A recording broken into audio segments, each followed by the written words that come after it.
What steps should someone take to start developing delayed gratification when they constantly give in to instant gratification?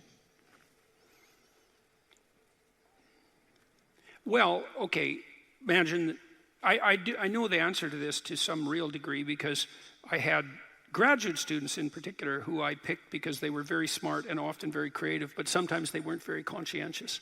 So they had a hard time delaying gratification.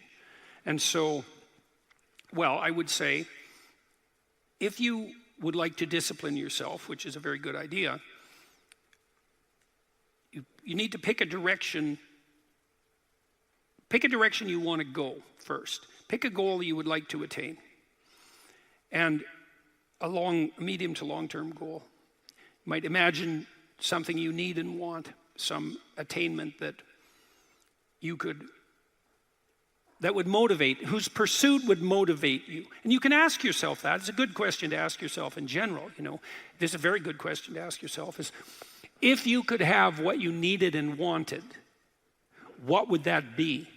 And that's a meditative question. You don't want to force an answer out of yourself. You want to ask yourself that like you would ask someone else. If I could have what I wanted, what would that look like? And you can ask yourself that in a more differentiated way. If I could have the relationship that I needed and wanted, if I could have the friendships, if I could have the job or career, if I could have the educational pathway, if I could adopt civic responsibility in an optimized manner, if I could engage in some creative enterprise, if I took care of myself properly, if I regulated my susceptibility to temptations, what would that look like if it was optimized? And then that sets you up a goal that has some motivational force. This is worth doing. And then you might find, well, you don't do it anyways. And then I would say, well, that's because you're biting off more than you can chew. The next goal is to take your goal and to fragment it into micro goals until you find a micro goal that's small enough that it still presents some challenge that you will do. And so I've become, one of the things I'm known for, I suppose, is my advice to people to clean up their rooms. And the people who think I'm their enemy laugh about that rule because of its simplicity, let's say. But the only reason they think it's simple is because they've never tried it. It's actually extremely difficult. And it was very frequently the case that, well, it's very difficult to put your room, your office, your bedroom in order. I mean, you think about your bedroom, hypothetically, let's say you're married, you share that room with someone else. Is your bedroom in order? Really? And I don't just mean, is it neat? Maybe it's too neat. Maybe it's too orderly. Maybe it's too sterile. Maybe it's too bare. Maybe that characterizes your whole bloody relationship. Maybe, really? And maybe that is genuinely reflected in the state of your room, because it's very probable that that room is a microcosm of your marriage. It's highly probable. And so what that would mean is to organize that room would require the organization of your marital life, not least because if you want to put that room in order, you're going to have to negotiate with your wife about how that's going to be done. And while you're making that negotiation, even in relationship to the micro details, you're going to encounter almost everything that's wrong with your relationship. And so, you might ask yourself when you walk into your bedroom, I hate this bedroom. It's like, you should really think that through. And then you need to think through what you would need to do so that you love that room, or even more complexly, so that you both loved it. Because that's a tough thing to attain, boy. Because you're going to have differences in taste, you're going to have differences in orderliness. There's all sorts of things that you're going to have to negotiate in order to make that room you both inhabit jointly desirable. Anyways, you set yourself a goal. Ask yourself what goal you want to set. And then break the goal down into steps that are small enough so that even someone as pathetic as you could manage them.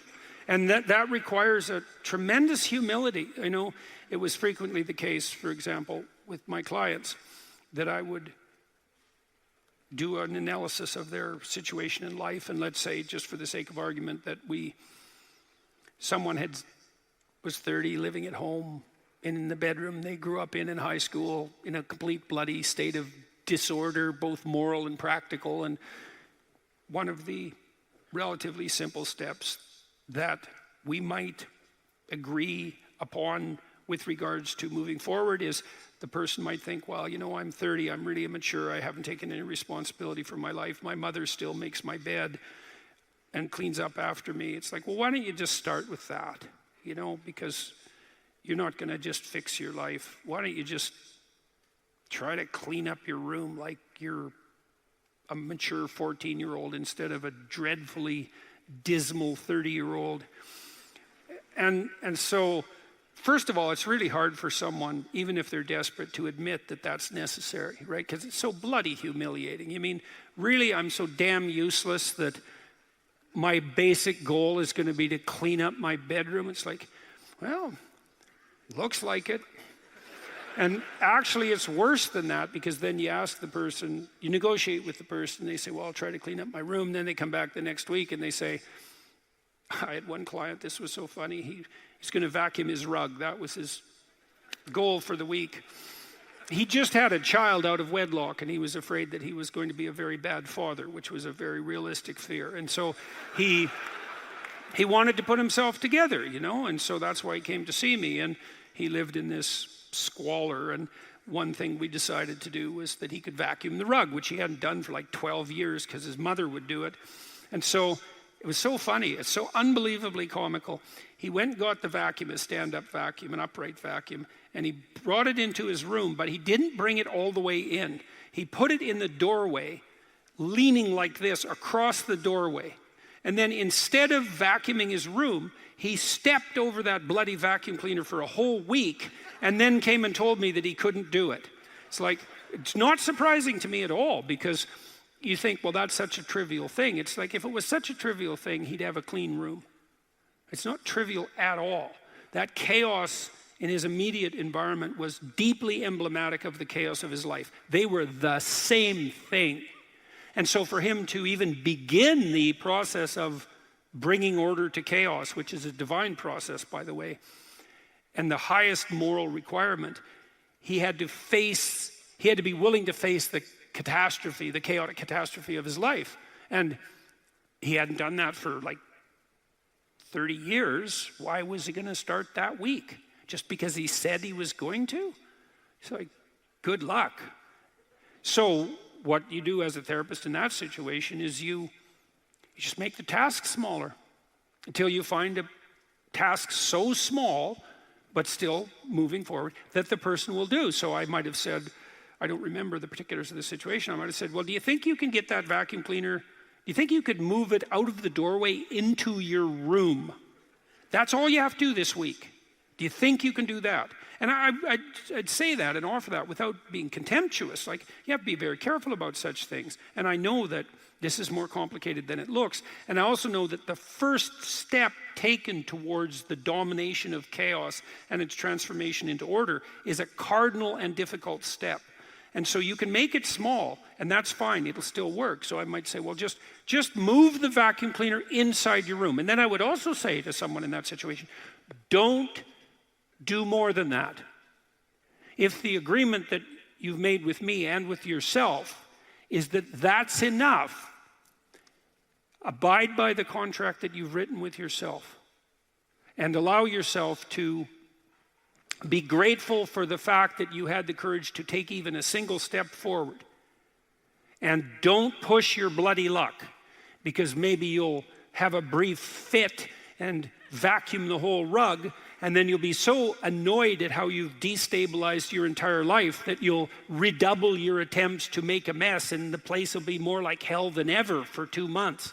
It's very probable that that sort of thing will occur if you break the contract you've set with yourself. The upside of this is, because you think, oh my God, that's so dismal, I have to start that low. It's like, yeah, probably, especially if it's a real difficult thing you're trying to sort out.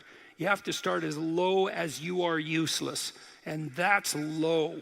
So, but the upside is that progress accelerates. It's not linear. And so if you take once you take the first step, the probability that you'll take a slightly larger second step increases, and that increases non-linearly.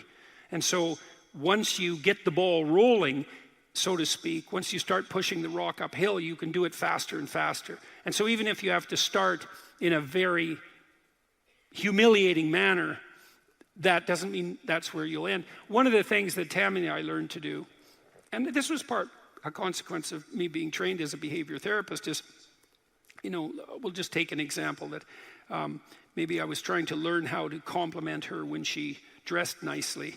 And maybe the fact that I wasn't good at that was manifest in the fact that she'd put some effort into her dress, and then I wouldn't respond in the appropriate manner, and that would...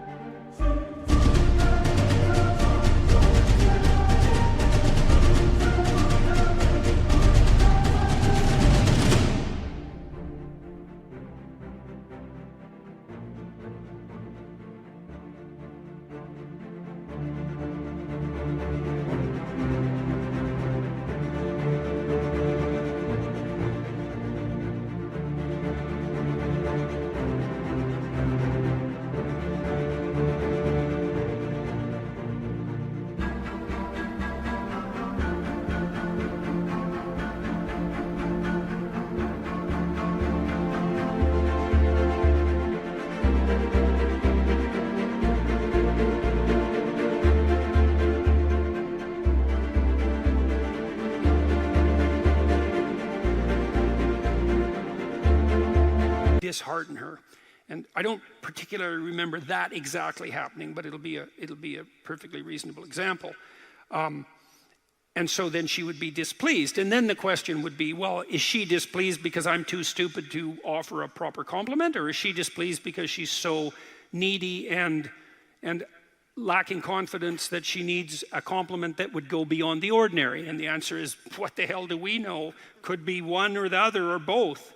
And so what's a possible solution to that? And one possible solution would be, okay, if you do put some effort into your appearance, or I do, we could reverse the situation, but if you put some effort into your appearance, and you would like to hear from me exactly the words that would reward you for doing that and provide you with the confidence to attempt it again in the future, what would those words be? You look good without a beard, dear. Thank you. You're welcome. Yeah. Very funny. Very funny. And so, and then you can say, well, if you tell me those words, I will repeat them back to you. And then the person who needs the words might object, well, that's false, it's superficial, it's artificial, it's not spontaneous. And if you really loved me, I wouldn't have to tell you what to say. It's like, well, all of that's wrong. It's like, just because I love you doesn't mean I'm not stupid. And so, in fact, I love you might even be evidence that I am, in fact, stupid. So like, help me out here. I don't know what you want, and maybe you could just tell me, and then I'll tell you what you want, and I'll do it stupidly and badly. But I'll be slightly better at it the next time, and maybe if you let me practice 50 times stupidly and badly, I'll get reasonably good at it, and then that's something that we'll be both good at for the rest of our lives. And that's something worth knowing. If you imagine you're upset with your partner because they haven't delivered something to you, whatever it is that you want, and then there's two questions that arises, right? Are you just like immature and greedy and self-centered, or are they useless and incapable of delivering? And neither of you know, and you have to sort that out. And then you also, as the injured party, let's say, might regard it as a moral necessity on your part to indicate to your partner exactly what you want, is to tell them.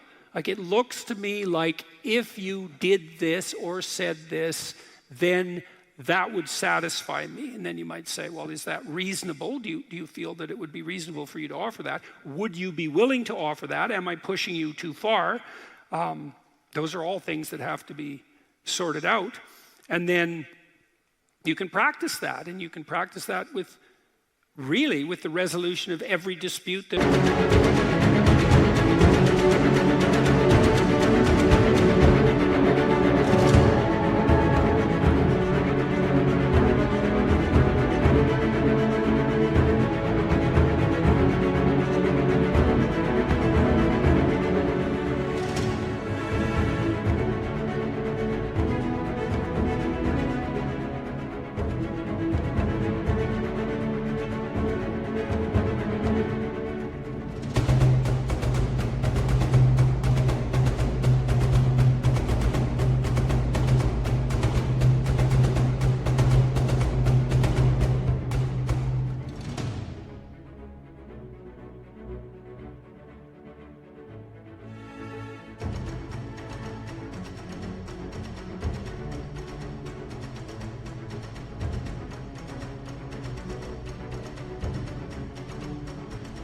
It emerges if you're willing to take to yourself the responsibility of communicating to your partner your conditions for satisfaction.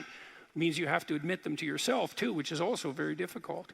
And then you can help your partner take stupid incremental steps forward, in the direction that you'd like to see expand, and then you can get better at that. And that's unbelievably useful. You can get better at how you have dinner together, or breakfast or lunch. Those things repeat every day, so they're very important. You can get better at how you greet each other when you come home. You can get better at the routine that you fall into, let's say, when you go to bed at night or when you wake up in the morning. All these things that repeat, because that's your life, the things that repeat. You can conceptualize how you might like them to be ordered if they were undertaken in an optimal manner, and you can start incrementally moving forward to that. And you can do that by communicating what you need and want, and by carefully rewarding your partner for taking the appropriate incremental steps forward. And so if you're trying to discipline yourself, you make a goal, you break it down into micro goals, and you implement the micro goals and reward yourself for doing so. And if you do that reliably and you make that a practice, that you'll become more disciplined across time, and you'll move towards the fulfillment of your goals. And that's practically how that's the practical guide for success on that front.